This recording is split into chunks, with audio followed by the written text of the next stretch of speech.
Ooh, welcome everyone to another episode of Slasher Scotty. I am your host, Scotty McCoy, and boy, do I have a surprise for all of you. My search, as I was telling her, finally came to a close because I finally found Kathryn Atwood, and she played Alexis in Jason Goes to Hell the final Friday. Hey, Kathryn, how you doing today? I'm doing great. How are you? I'm doing good. I'm so glad that we can make this happen. Like I was telling you before, I'm really excited about this. So the first question I do got for you is, how did you get your start into acting? Well, I always wanted to be an actor, and I started actually as a model in New York.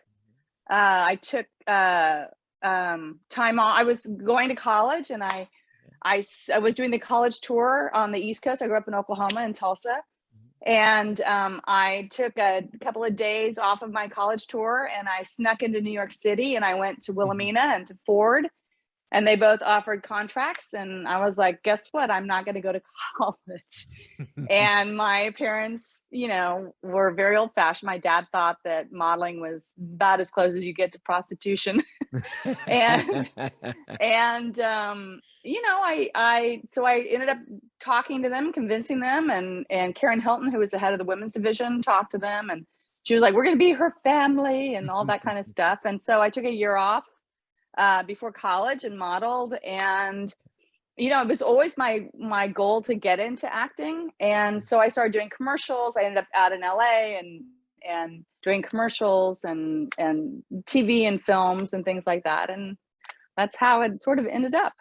Awesome. So what was your audition like for Jason Goes to Hell the final Friday? It was perfect. It was Nice. perfect. And actually, there's someone who might drop in to say hello, just so you Okay. know. You probably All want right. to say yes. I was in an acting class with Michael Silver and Michelle Clooney, and David Giella, who is the casting director, was also in the class.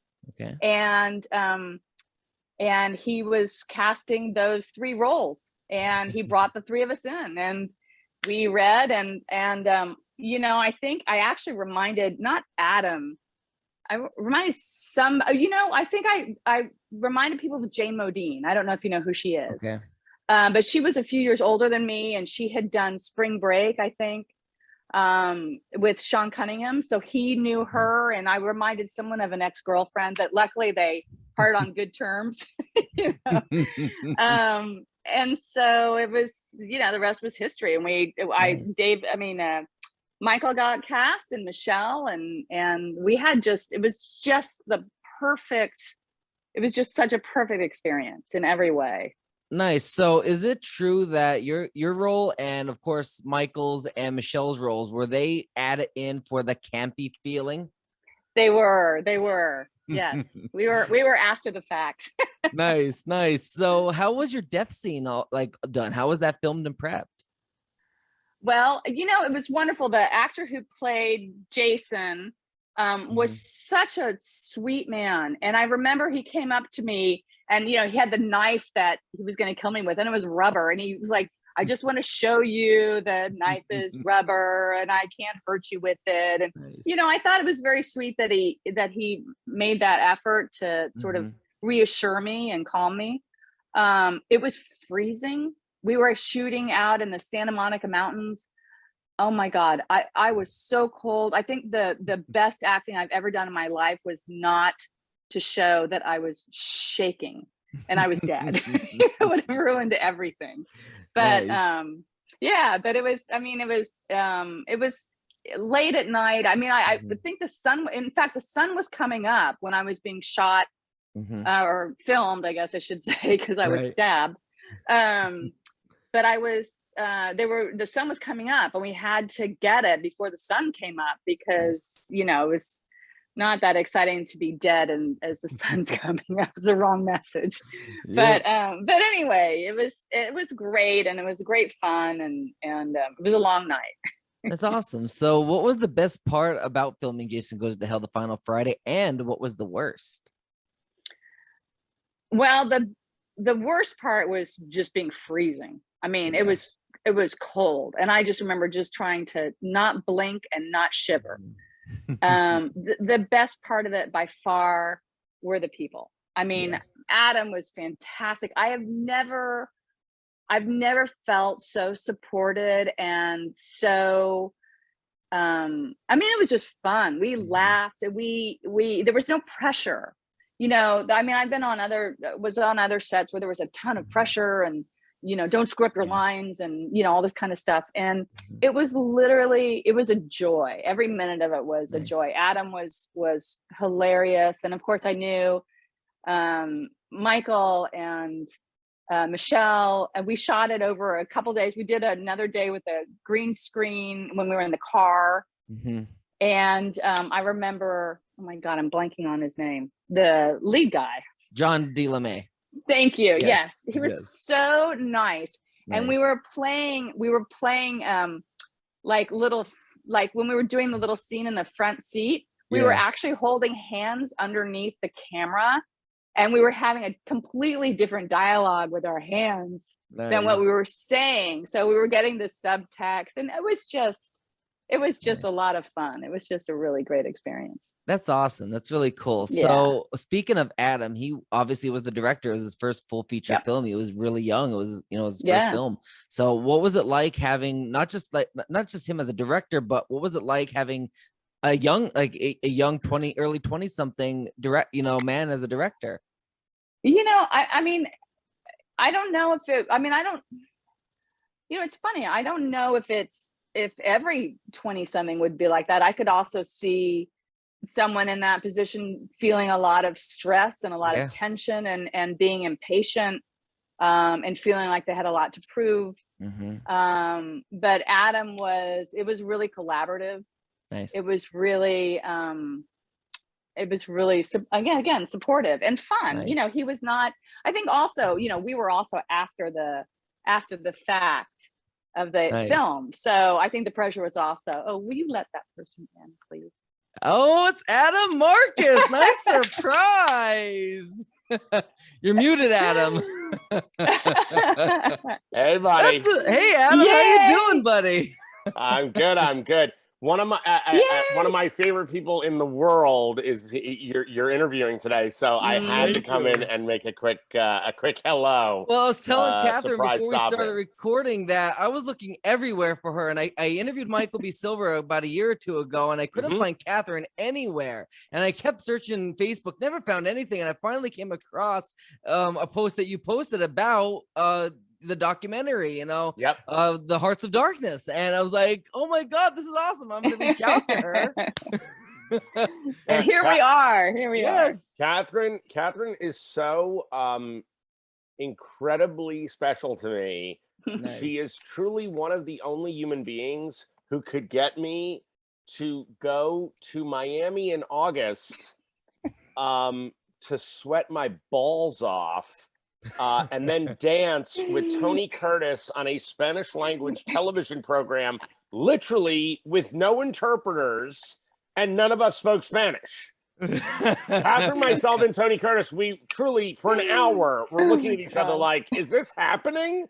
And before you know it, the three of us are dancing with the host and this woman, this kind of cha-cha girl, all of us dancing on stage together to this brilliant Latin music and not knowing where we were or why we were doing what we were doing. And that's hilarious. She is literally the reason I would say yes to something like that. So yeah, she is pretty remarkable, truly.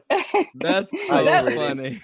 Well, you popped in at the perfect time, Adam, because my next question literally was the documentary, Hearts of Darkness, the making of the final Friday. What can you tell us about this documentary? What can we expect from it? And how does Kathryn fit into it?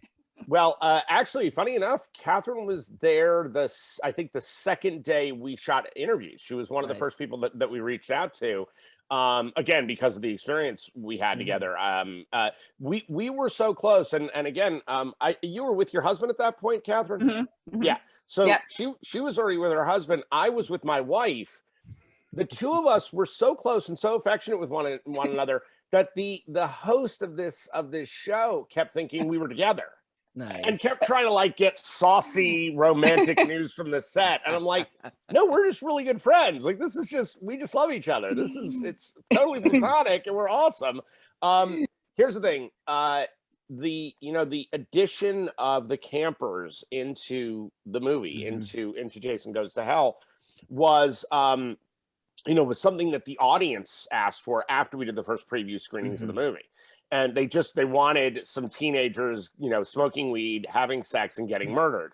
That's why that line is in the movie. Like, we're literally, like, we were like, fine, we'll do that, fine.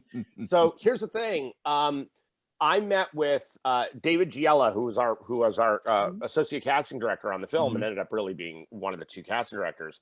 David was in an acting class with Kathryn.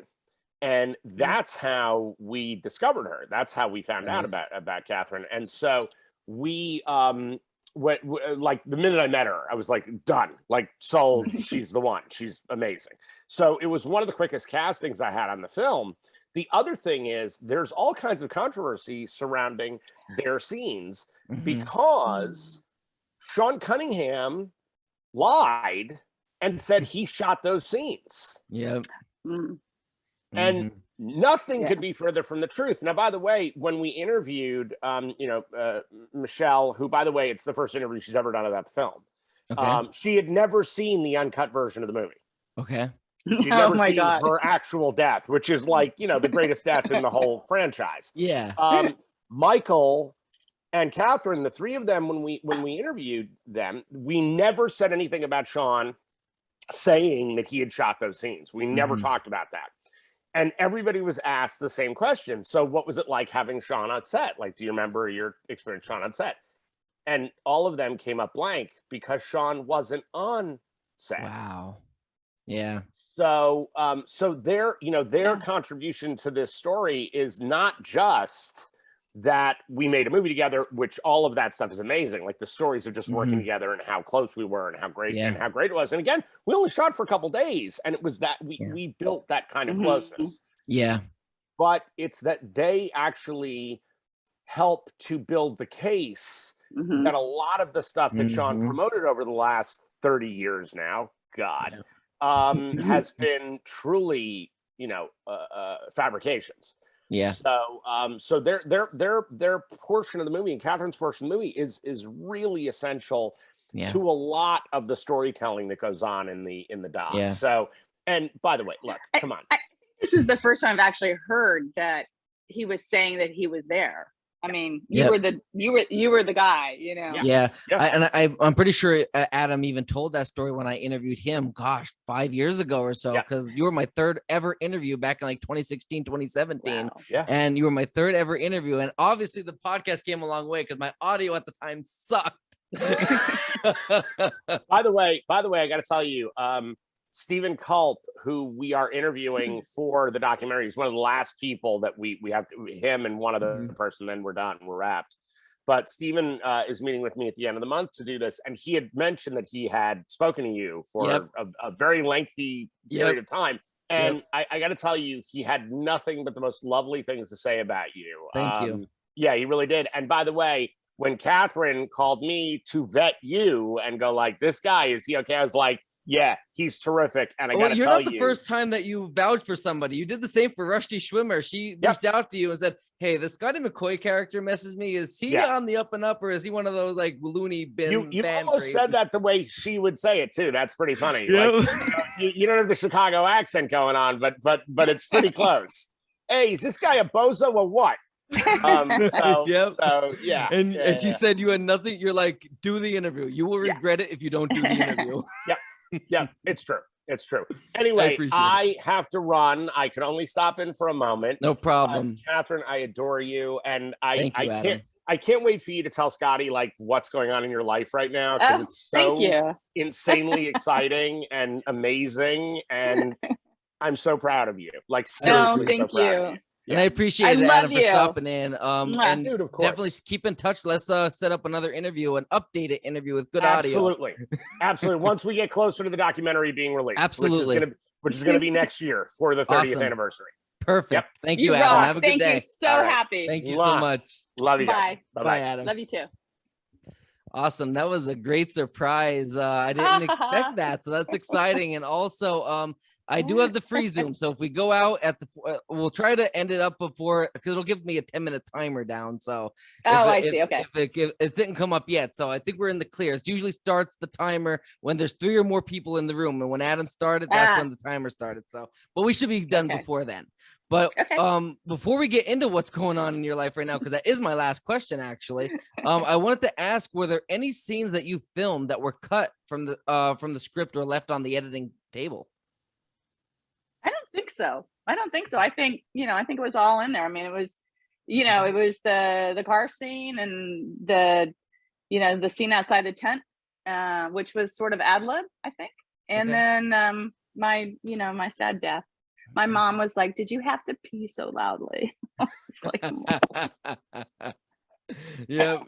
I know that the reason why I asked that is because I know in Friday the 13th Part 7, the campers who have like a very small scene, kind of like yours, they end up having a driving scene where they're first introduced, kind of like yours, that was actually left on the cutting room floor, and that was in the deleted scenes of the Blu-ray. So I didn't know if they left any scenes of yours. All of my stuff was in there. And it's really funny because I was saying to Adam when we were doing the Heart of Darkness, the documentary, I said, I don't understand all this buzz. I've never done interviews. I've never signed. I get fan mail. I've never responded to it. I just felt like if I had to do one, I had to do all of them. I've always appreciated deeply the fan mail. But I had a weird experience in LA, and I didn't really want to encourage, people. But what I was going to say was, Adam was like, "No, you don't understand. You were different." And there was this whole online controversy because my character was a good character. Like she wasn't a bad girl. She didn't get stoned. She didn't do any of that stuff. Yeah. And he was like, you were like the one person that everyone was like, no, she shouldn't have been killed. She didn't break I took my top off. But it was funny to me that there was this whole online controverscy.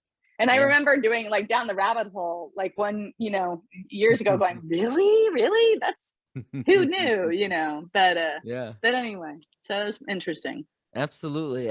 So that's my last question. What do you got going on in your life now? Anything you want to promote? Anything at all? This is all about you. Oh, well, thank you. Nothing so much I want to promote. I'm actually moving back to New York. I just found an apartment. I am going to the NYU creative writing program, getting my MFA.